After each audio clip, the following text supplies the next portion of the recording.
আৰু মই ভাবোঁ মানুহৰ সেইখিনিত আচলতে ক'ৰবাত আক্ৰোশ বা ঈৰ্ষা আহে যে যেতিয়া তোমাক দেখিব যে তুমি আগবাঢ়িছা বা তুমি আগতকৈ সঁচাকৈ ঠিক হৈছা, তেতিয়া তোমাৰ সেই অতীতটো টানি আনে।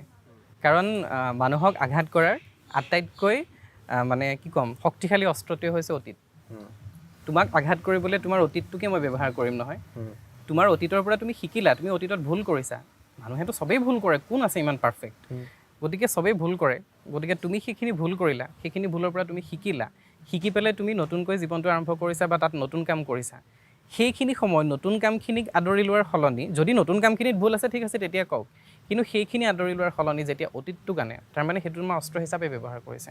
আৰু সেই বস্তুটোক মই ভাবোঁ ৰীতা বাইদেৱে কৈছিল যে উপেক্ষাৰ সমান শক্তি নাই। সেই উপেক্ষা কৰিব লাগে আৰু সেই বৰ্তমানেৰে তুমি অতীতক যেতিয়া আনে তোমাৰ অস্ত্ৰ হিচাপে ব্যৱহাৰ কৰিব, তোমাৰ অস্ত্ৰটো কিন্তু হ'ব বৰ্তমান। তুমি তোমাৰ বৰ্তমানটো অস্ত্ৰ বনোৱা, তুমি তোমাৰ বৰ্তমানৰ কামেৰে তাৰ উত্তৰ দিয়া, তাৰমানে মই সেইটোৱে ভাবোঁ। এই বস্তুটো ইণ্টাৰেষ্টিং লাগে।